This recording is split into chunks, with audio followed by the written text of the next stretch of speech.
P T I chairman Imran Khan video link کے ذریعے خواتین کنونشن سے خطاب کر رہے ہیں۔ تاریخی مرحلے پہ میں آج آپ سے بات کر رہا ہوں اور میں چاہتا ہوں کہ آپ سب نے جتنی آپ جہاں تک مجھے پتا کہ 400-500 خواتین ہماری بیٹھی ہوئی ہیں، میں آپ سب کے لیے جو آج کیونکہ دیکھیں ملک کی تاریخ میں ایسے وقت آتے ہیں جن کو تاریخ ڈیفائننگ مومنٹس کہتی ہے۔ آواز آ رہی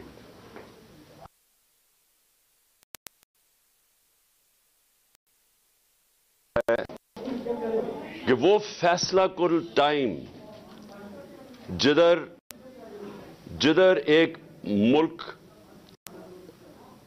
تباہی کی طرف بھی جا سکتا ہے، عروج کی طرف بھی جا سکتا ہے۔ پاکستان کی تاریخ کا آج سب سے بڑا کرائسس ہے۔ اگر میں کرائسس دیکھوں تو ہماری زندگی کے اندر ہمارا ملک ٹوٹا، بنگلہ دیش بنا، مجھے وہ ابھی بھی یاد ہے۔ بہت بڑا کرائسس تھا پاکستان میں، اور اس کے علاوہ بھی کرائسس آئے، لیکن کبھی بھی ایسا کرائسس نہیں آیا جو آج ہے۔ ایک آدمی کے فیصلے سے، وہ کون تھا؟ وہ اب سب جانتے ہیں کون تھا جس کے فیصلے سے ایک ایسا ملک کے اندر بحران آیا ہے جس کی پیشن گوئی آج سے میں نے 7 مہینے پہلے کر دی تھی۔ وہ اس لیے نہیں کہ مجھے کوئی اللہ نے غیب کا علم دیا ہے، کیونکہ میں پاکستان کی تاریخ جانتا ہوں، اور میں یہ خاص طور پہ یہ جو دونوں جماعتیں جن کی لیڈرشپ کے اوپر کتابیں لکھی ہوئی ہیں، ان کی کرپشن کے اوپر انٹرنیشنل اخبار میں ان کی لکھی ہوئی ہے، صرف یہی دیکھ لیں کہ ان دونوں نے ایک دوسرے کے متعلق کیا کہا ہے۔ 20 سال یہ ایک دوسرے کو چور کہتے رہے اور دونوں ہی سچ بول رہے تھے۔ ان کی گورنمنٹ 90 کی دہائی میں 2 دفعہ کرپشن میں گئی۔ تو جب یہ 2 کرپٹ خاندان اوپر بیٹھے تھے تو آپ یاد رکھیں کہ ہندوستان 90 کی دہائی میں پہلے ہمارے سے آگے نکلا۔ 90 کی دہائی سے پہلے ہمیشہ پاکستان آگے تھا، ہمیشہ ہم ہندوستان سے آگے تھے۔ بر صغیر میں سارے اکنامک انڈیکیٹرز کہتے تھے ہم آگے ہیں۔ ڈاکٹر عشرت حسین نے اپنی کتاب میں یہ لکھا ہوا ہے۔ لیکن 90 کی دہائی جب ان دونوں کی پارٹنرشپ لگی، تب سے پاکستان پیچھے رہ گیا اور بنگلہ دیش بھی آگے نکل گیا۔ تو جو میں آج آپ کو بات بتانا چاہتا ہوں، یہ آپ نے بڑے غور سے اس لیے سننی ہے کہ یہ اس کے ہماری اب جد و جہد کے اوپر پاکستان کا جو مستقبل ہے وہ ڈیپینڈ کر رہا ہے۔ ہم کتنی محنت کرتے ہیں، کتنی جد و جہد کرتے ہیں، کتنی لوگوں کے اندر شعور۔ ہم نے جو ڈور ٹو ڈور کیمپین شروع کی ہوئی ہے، ہم گھروں میں جا کے لوگوں کو جگاتے ہیں، اور جتنا عوام میں شعور آتا جائے گا اتنا ہی ہم یہ جو اتنا بڑا آج کرائسس کے اندر ہم پڑ گئے اور مزید بگڑے گا، ہم اس کا مقابلہ کر لیں گے۔ اور واحد آپ کی جماعت ہے۔ یہ یاد رکھیں، آج اگر قوم کسی کی طرف دیکھ رہی ہے وہ آپ کی طرف دیکھ رہی ہے، کیونکہ یہ سب ایک طرف ہو گئے ہیں۔ ساری جماعتیں جو 30 سال سے، اور خاص طور پہ یہ 2 بڑی جماعتیں جو اقتدار میں بیٹھی رہی ہیں، یہ سب ایک طرف ہو گئی ہیں۔ اور اس وقت قوم کو سوائے آپ کی جماعت کے کوئی اور نہیں نظر آ رہا جو پاکستان کو اس مشکل وقت سے اب نکالے گا۔ اور یہ ہمیشہ یاد رکھیں کہ ہم اب تک یہ امید لگا کے رہتے تھے جی کہ چلیں جی پولیٹیشن نے برا کیا تو اسٹیبلشمنٹ آ جائے گی اور وہ بچا لے گی۔ اس وقت جدھر ہم کھڑے ہیں اس میں ایک آدمی جس کے پاس بڑی طاقت تھی، جنرل باجوہ، اس کا بہت بڑا ہاتھ ہے، بلکہ اسی کا ہاتھ ہے جو آج ہم یہاں کھڑے ہیں۔ اور میں پھر سے، کیونکہ بار بار اپنی قوم کو یہ بتانا چاہتا ہوں کہ میں نے اس کو بتایا بھی تھا، اور میں نے شوکت ترین کو بھی بھیجا اس کو سمجھائیں کہ اگر آپ نے ہماری حکومت کو ڈی سٹیبلائز کیا، جو بڑی مشکلوں سے ایک بینکرپٹ ملک تھا جو ہمیں ملا تھا، آج وہ کوئی اخبار میں اشتہار آیا ہوا ہے جی کہ انہوں نے डिफॉल्ट से बचा लिया पाकिस्तान को। ये अभी असद उमर ने मेरे से पहले आपसे बातचीत की थी। असद उमर फाइनेंस मिनिस्टर थे जब हमारी गवर्नमेंट आई 2018 में। जरा असद उमर से बाद में पूछें कि हमारे ऊपर क्या गुजर रही थी जब हमें पता चला सिर्फ $8 अरब के हमारे पास रिजर्व्स रह गए थे। यही इसाक डार ने सारा पैसा $1 को सिर्फ मसनूई तौर पर कंट्रोल करने में इसने हमारे अरबों डॉलर के रिजर्व्स गायब कर दिए। और वो टाइम था जब जो तेल इंटरनेशनल मार्केट में वो आज के मुकाबले में सबसे कम था। इसकी खुशकिस्मती नून लीग की ये थी कि इनके दौर में तेल सबसे कम था। हमारे दौर में तो वो कोरोना के बाद सुपर साइकिल आ गया, कमोडिटी का ऊपर चला गया। मैं इसलिए ही आपको बातें बता रहा हूं कि आपको बैकग्राउंड पता चलनी चाहिए कि ये हुकूमत जो है, ये जो पीडीएम है, ये इनकी सारी जो तरक्की होती है वो इश्तिहारों में होती है, प्रोपेगेंडा में होती है, सहाफियों को पैसा मिला के होती है, मीडिया हाउसेस को साथ मिला के होती है, ग्राउंड पे नहीं होती। क्योंकि अगर होती तो जो इनको हुकूमत मिली थी, जो हम छोड़ के गए थे, तो आज ये हाल ना होता कि सारी दुनिया के सामने बेकारियों की तरह फिर रहे हैं और मुल्क डिफॉल्ट के करीब है और पैसे मांगते फिर रहे हैं। ये ना होता, क्योंकि हमारे फिर से इकोनॉमिक सर्वे ऑफ पाकिस्तान में पढ़ ले, हमारे सबसे बेहतर इंडिकेटर्स थे। पाकिस्तान की तारीख में वो हमने अचीव किया था जो किसी और गवर्नमेंट ने नहीं किया। रिकॉर्ड हमने एक्सपोर्ट्स और जो भी exports, tax collection, remittances, service sector की सबसे ज्यादा एक्सपोर्ट्स हमारे दौर में हुई। और ज़राअत जो कि मुल्क की रीढ़ की हड्डी है, जो किसानों से पूछेंगे किसानों के क्या हालात थे और आज क्या हालात हैं, तो उधर से इन्होंने मुल्क का जो आज खड़ा किया तबाही के किनारे पे। ये मैं इसलिए आपको कह रहा हूं कि हमें अब सबको मिलकर अब जद्दोजहद करके इस मुल्क को निकालना है इधर से। और मैं ये आपको कहना चाहता हूं कि हम ही वो पार्टी है। हम अब पूरी एक तैयारी कर रहे हैं। हम अपनी इकोनॉमी के ऊपर पूरा हमने वाइट पेपर तो इनका बताया है, और अपना हम अब बैठ के बाकायदा वॉर गेमिंग कर रहे हैं कि हमने पाकिस्तान को कैसे निकालना है। वो कौन कौन से अब इनकलाबी हमें कदम उठाने पड़ेंगे कि अपने मुल्क को इस दलदल से निकालेंगे। और मैं अभी भी आपको कहता हूं, अगर कोई इस वक्त पाकिस्तान के अंदर जमात अगर कोई भी निकाल सकती है, कोई टेक्नोक्रेटिक सेटअप नहीं निकाल सकता। वो सिर्फ एक जमात है, वो है तहरीक इंसाफ। और वो कैसे निकालेगी? सबसे पहले तो हम चाहते हैं कि साफ और शफाफ इलेक्शन हो। साफ और शफाफ इलेक्शन होंगे तो इस मुल्क के अंदर एक गवर्नमेंट आएगी। अगर पॉलिटिकल इंजीनियरिंग ना की गई, मुझे खौफ यह है कि हमारी बदकिस्मती से एस्टेब्लिशमेंट ने माजी से सबक नहीं सीखे। मुझे अफसोस से कहना पड़ता है, आज हम पॉलिटिकल इंजीनियरिंग देख रहे होते हुए, एमक्यूएम को इकट्ठा करना, बैप को पीपल्स पार्टी में धकेलना बलूचिस्तान में, साउथ पंजाब के अंदर पीपल्स पार्टी को वो कॉल कर करके इनके आदमी कह रहे हैं कि जी पीपल्स पार्टी को मजबूत करें। यहां पंजाब के अंदर नून लीग की हुकूमत लेके आए। वो जो नून लीग ने मुल्क का बेड़ागार कर दिया, वो अब उसको पंजाब में लाना चाहते हैं। केपी के अंदर और गेम चल रही है कि कहीं ना कहीं तहरीक इंसाफ को किसी तरह कमजोर किया जाए, कोई पॉलिटिकल इंजीनियरिंग की जाए, जिसका मुझे अभी मकसद ही नहीं समझ आ रहा। अकल तो यह कहती है कि एक स्ट्रांग गवर्नमेंट चाहिए पाकिस्तान को इस दलदल से निकालने के लिए। अगर ये पॉलिटिकल इंजीनियरिंग करके कमजोर सा सेटअप लेके आना है, तो वो तो वैसे ही मुल्क को संभाल नहीं सकता। क्योंकि जो बिजनेस कम्युनिटी है, जो सरमायाकार हैं, जो इन्वेस्टर्स हैं, जो पाकिस्तान के अंदर बैठे हैं, जो पाकिस्तान के बाहर हैं, जिन्होंने पाकिस्तान में जब तक वो इन्वेस्टमेंट नहीं करेंगे, जब तक बिजनेस कम्युनिटी का एतमाद नहीं बहाल होगा, तो पाकिस्तान तो क्या भीख मांग के तो नहीं निकल सकता ना इसमें से।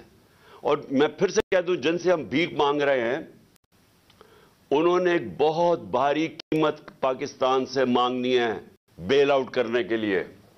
वो बड़ी कीमत वो पाकिस्तान की सलामती के ऊपर, उसके ऊपर हम कॉम्प्रोमाइज करके वो कीमत देंगे उनको। मुल्क का मुस्तकबिल खतरे में डाल के वो जो कीमत मांग रहे हैं वो देनी पड़ेगी। लिहाजा एक ही तरीका है, एक मजबूत और गवर्नमेंट आए जिसको लोगों को और बिजनेस कम्युनिटी को इत्मीनान हो कि 5 साल के लिए आई है। उसके बाद वो इनकलाबी स्टेप्स ले, वो स्ट्रक्चरिंग करे पाकिस्तान की, वो सर्जरी करे पाकिस्तान की, जो कोई कमजोर हुकूमत नहीं कर सकती। वो ये जो रेलू कटे आए हुए हैं पीडीएम के, ये नहीं कर सकते। इनको तो सारा वक्त डर है, इनको तो सबको पता चल गया ना कि मकसद क्या था, अपनी चोरी को छुपाना। पहले ये मुल्क की तबाही करते हैं पाकिस्तान से पैसा चोरी करके, फिर उसकी तबाही करते हैं वो मुल्क से बाहर मनी लॉन्ड्रिंग करके, बड़े बड़े महल्लात और बिजनेस और घर लेके, और फिर तबाही करते हैं उस चोरी को एनआरओ दिलवाने के लिए, मुल्क को बचाने के लिए। जो इन्होंने अभी नैब अमेंडमेंट्स किए हैं, इन्होंने दरवाजे खोल दिए व्हाइट कॉलर क्राइम के। अपनी चोरी बचाने के लिए इन्होंने करप्शन को लाइसेंस दे दिया है, छोटी चोरी को नहीं। वो जो पटवारी लेवल की चोरी या थानेदार लेवल की चोरी, वो नहीं, वो तो लोगों को तंग करती है, लेकिन वो मुल्क को तबाह नहीं करती। मुल्क को तबाह करती है व्हाइट कॉलर क्राइम। जब प्राइम मिनिस्टर मुल्क से पैसा चोरी करता है, जब उसके वजीर चोरी करते हैं, और जिसको कहते हैं क्रोनी कैपिटलिज्म, कि वो वजीर और प्राइम मिनिस्टर बड़े बड़े सरमायाकारों या बिजनेसमैन से मिलकर जब चोरी करते हैं और वो मुल्क से फिर चोरी करके पैसा बाहर भिजवाते हैं, ऐसे मुल्क तबाह होते हैं। ये सिर्फ पाकिस्तान का मसला नहीं है, ये आज अगर आप सारी दुनिया की डेवलपिंग वर्ल्ड देख लें, डेवलपिंग वर्ल्ड का मतलब जिधर गुर्बत है, वो सारी दुनिया के उन मुल्कों में जिधर गुर्बत है, वहां सब इस तरह की चोरी हो रही है। व्हाइट कॉलर क्राइम पकड़ी नहीं जाती वहां, वो पैसा चोरी करके बाहर भेजते हैं ऑफशोर बैंक अकाउंट्स में, लंदन जैसे बड़े बड़े मेफेयर के फ्लैट्स में, वन हाइड पार्क जिधर को कुछ 10 अरब रुपए का जनाब शरीफ खानदान के बेटे के घर में रहता है। ये चोरी तबाह करती है कौमों को। डॉलर कम होते हैं, रुपए की कीमत गिरती है, रुपए की कीमत गिरती है, महंगाई आती है, महंगाई आती है, गुर्बत बढ़ती है। जब आपका रुपया गिरना शुरू होता है, कोई इन्वेस्ट नहीं करता, वो पैसे लोग सारे डॉलरों में रखने शुरू हो जाते हैं, डॉलराइजेशन ऑफ इकोनॉमी हो जाती है, इन्वेस्टमेंट रुक जाती है, बेरोजगारी बढ़ जाती है, महंगाई बढ़ जाती है, जो आज पाकिस्तान में हो रहा है। तो इसलिए ये जो वक्त है, ये वक्त है जद्दोजहद करने का। हम एक पुरअमन इनकलाब बैलेट बॉक्स के जरिए लाना चाहते हैं। मैं सारी उन कुव्वतों को कह रहा हूं जिनके पास इस वक्त ताकत है, मैं आज आप सबको कह रहा हूं कि अगर आप आज सब मिलके, सारे इदारों को मैं कह रहा हूं कि ये पाकिस्तान हम सब के हाथ से निकल जाएगा। हम अब श्रीलंका सिचुएशन के पहले, तो जब मैंने बात की थी 1 जून के अंदर, एक इंटरव्यू दिया था मैंने समी इब्राहिम को, तो मुझे कहा था गद्दार है ये। आज सारी दुनिया वो बातें कर रही है कि हम जा रहे हैं उधर जिधर श्रीलंका का मतलब ये कि लोगों ने सड़कों पे अब आ जाना है। आटे की कीमत जिधर चली गई है और आटा मिल नहीं रहा, वो जो बेचारा एक आदमी कल आटे की लाइन में खड़ा होकर अपनी जान खो बैठा है, ये अब आगे मजीद और बढ़ने वाला है। लोगों को खड़ा होकर अपनी जान खो बैठा है, ये अब आगे मजीद और बढ़ने वाला है। लोगों को खाना, जिस रेट आटा की कीमत गई है, हमें सबसे सवाल पूछना चाहिए, कौन सी क़यामत आ गई पाकिस्तान में? कि क्या अप्रैल में क्या था, मार्च में पाकिस्तान किधर खड़ा था और आज किधर खड़ा है? क्या हुआ है? हम सबसे मुश्किल तो तेल की कीमतें थी ना, तेल ऊपर चला गया था। हमारे दौर में 70-80 अरब डॉलर से तेल की कीमत चली गई थी 110-115 डॉलर तक। मुश्किल तो हमें वहां पड़ी हुई थी, अब तो तेल नीचे आ गया है। तो क्या ये वजह है कि आज पाकिस्तान में कीमतें भी आसमानों पे चले गई हैं, रुपया भी गिर गया है, इंडस्ट्री भी बंद हो रही है? आज 50 साल में सबसे ज्यादा महंगाई है पाकिस्तान में और बढ़ती जा रही है। आज कोई مجھے سمجھائیں کہ کیا وجہ ہے کہ پاکستانی دل مایوس ہو کے ملک چھوڑ کے جا رہے ہیں. 7.5 لاکھ پاکستانی شکلیں دیکھتے ہیں اور دیکھتے ہیں کہ بدقسمتی سے ہمارے طاقتور حلقے بھی ان کے ساتھ کھڑے ہیں. لوگ تو مایوس ہو گئے ہیں پاکستان سے. تو یہ وقت ہے, یہ میں سارے اداروں کو کہہ رہا ہوں کہ یہ وقت ہے ملک کو سنبھالنے کا. یہ سب کے ہاتھ سے نکلنے والا ہے اور یہ سنبھالے گی ایک پولیٹیکل پارٹی جس کی جڑیں ہیں سارے پاکستان میں, جو کہ فیڈرل لیول کے اوپر واحد ایک پولیٹیکل پارٹی ہے جو ملک کو اکٹھا رکھ سکتی ہے. ہمارے دشمنوں کا ایجنڈا پورا ہو رہا ہے. یہ تو حکومت ایسے آئی ہے, یہ جو امپورٹڈ حکومت ہے یہ تو ایسے آئی ہے کہ ایک ایجنڈا پہ آئی ہے ملک کو تباہ کرنے کے لیے, ملک کو اپنے گھٹنوں پہ کرنے کے لیے, تاکہ ہم کمزور ہوں اور پھر ہم جو بیرونی ایجنڈا چاہتا ہے, ہمارے دشمن چاہتے ہیں کہ کمزور پاکستان کو ٹکڑوں میں کر دے, یہ تو اس طرف جا رہے ہیں ہم. یہ ہے وقت ایکشن لینے کا. ایکشن کیا ہے؟ Free and fair elections.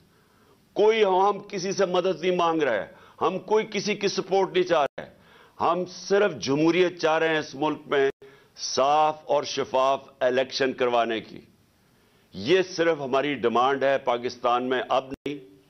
جب سے میری گورنمنٹ, بلکہ جب یہ سازش ہو رہی تھی میں نے تب ہی الیکشن اناؤنس کر دیے تھے. ہمیں الیکشنز چاہیے. الیکشنز صرف ایک ہی طریقہ ہے. میں آج چیلنج کرتا ہوں, کسی طبقے سے آج پوچھ لے کہ جناب ہم کیسے نکلیں گے اس میں سے, اس دلدل میں سے کیسے نکلیں گے. ہر عقل مند انسان ایک ہی بات کرے گا, صاف اور شفاف الیکشن. اور کوئی پولیٹیکل انجینئرنگ خدا کے واسطے نہ کریں.